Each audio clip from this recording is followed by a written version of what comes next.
Good morning students, welcome to the teaching family group class second पाठ्य पुस्तक हमारी नीलमणि में से हम चैप्टर नंबर 12 रंगों का त्यौहार होली का अध्ययन करेंगे, जो कि हमारा दोहरान कार्य चल रहा है। इसमें हम बताएंगे कि होली क्या है, किस तरह से मनानी चाहिए, इसके पीछे क्या कहानी है, क्योंकि कोई भी पर्व होता है, कोई भी त्यौहार होता है, उसके पीछे कोई ना कोई कहानी तो होती ही है।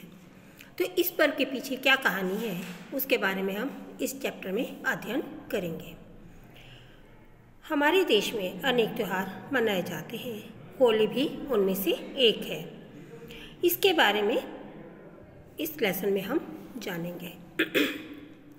होली एक धार्मिक और सामाजिक त्यौहार है। इसे रंगों का त्यौहार भी कहते हैं। यह त्यौहार जीवन में नई उमंग भरता है। जीवन नई शक्ति और स्फूर्ति से भर जाता है। यह त्यौहार फाल्गुन मास की पूर्णिमा को मनाया जाता है। यानी कि ये जो त्यौहार होली का त्यौहार है, यह हमारा धार्मिक और सामाजिक दोनों ही तरह का त्यौहार है। और ये कब मनाया जाता है? फाल्गुन मास की पूर्णिमा को मनाया जाता है।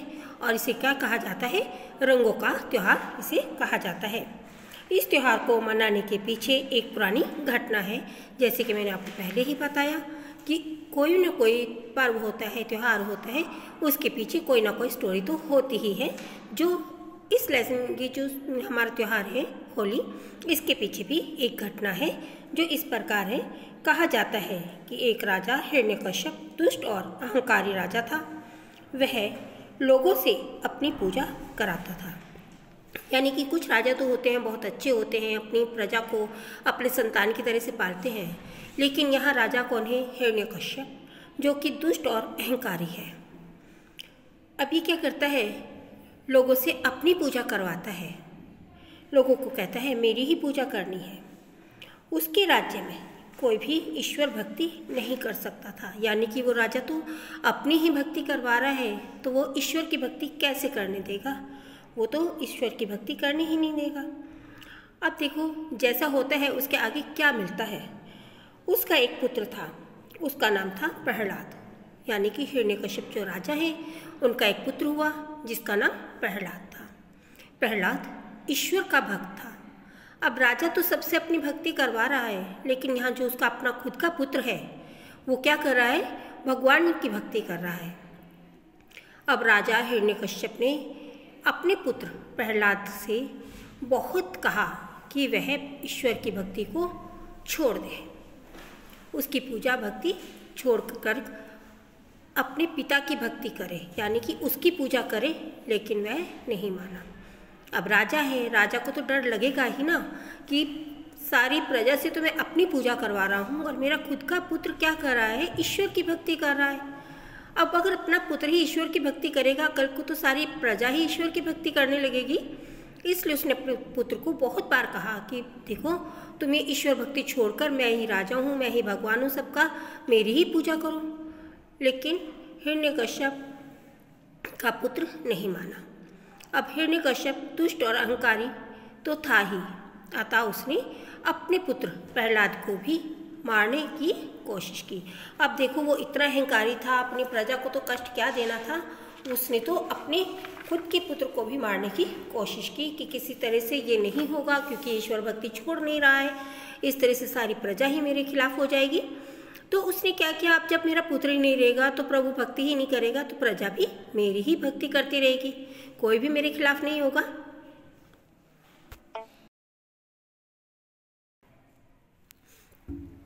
अब हिरण्यकश्यप जो था, उसने अपने बेटे को भी मारने की कोशिश की, है ना, कि मेरा बेटा ही नहीं रहेगा तो जो प्रजा है वो भी मेरे खिलाफ नहीं होगी। अब उसने क्या किया? हिरण्यकश्यप उसने मारने की कोशिश की, लेकिन प्रहलाद का जो था कुछ भी नहीं बिगड़ा।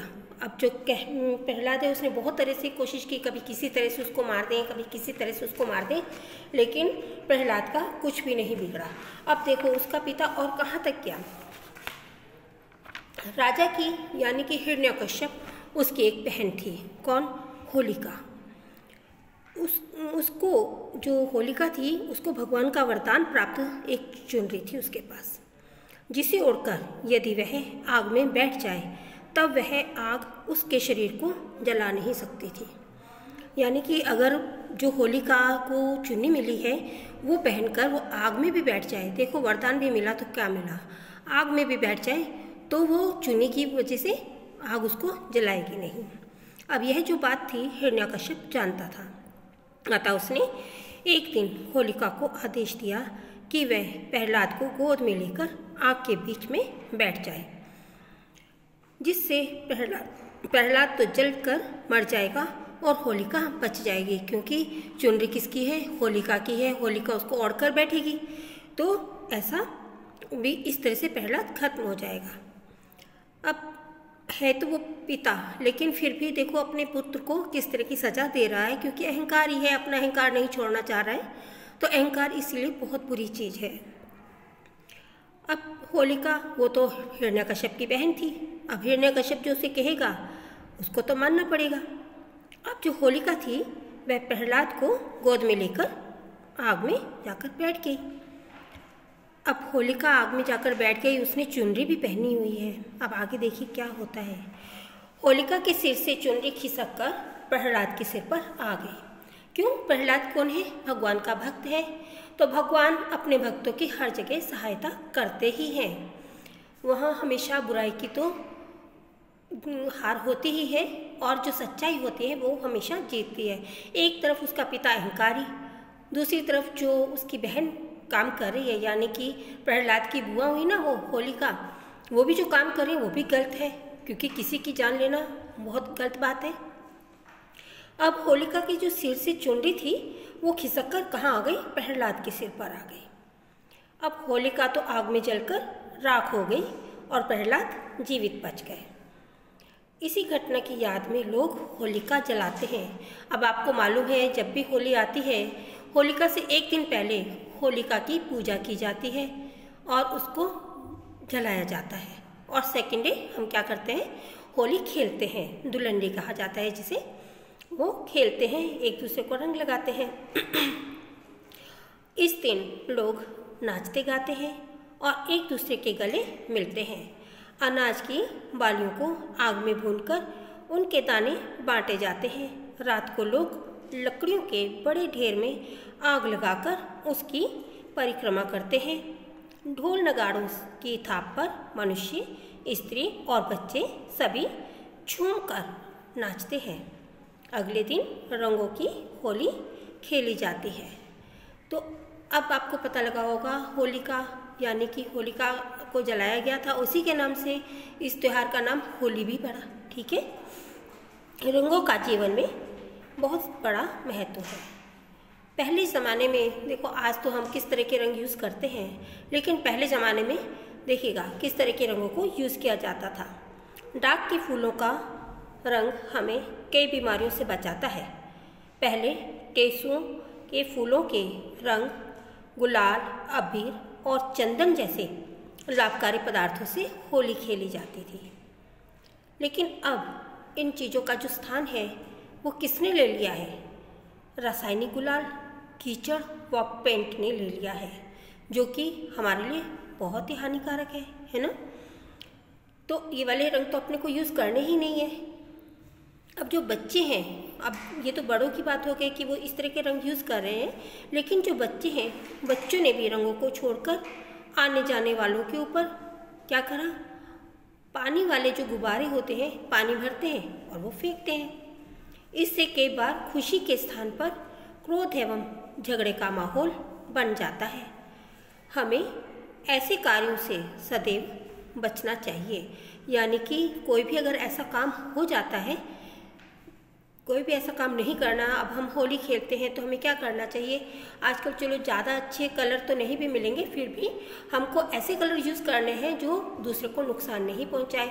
ज़्यादातर तिलक होली खेलनी चाहिए, पानी से होली नहीं खेलनी चाहिए।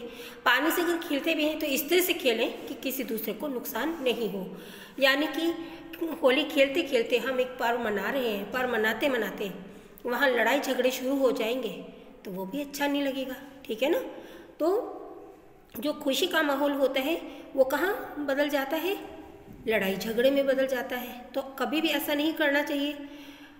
प्रेम और भाईचारे के प्रतीक इस त्यौहार को हंसी खुशी से ही मनाना चाहिए। आपको ये स्टोरी कैसी लगी? अब आप होलिका के बारे में भी जान गए होंगे। होली क्यों मनाई जाती है, ये राजा हिरण्यकश्यप कौन थे, प्रहलाद कौन थे, इस सब के बारे में आपने इस लेसन में जाना। आप फिर से इसकी रीडिंग करेंगे, इसका आनंद लेंगे और इसको याद करेंगे। इसकी जो PDF भेजी गई है इस लेसन की, आप उसे भी कंप्लीट करेंगे। Thank you students.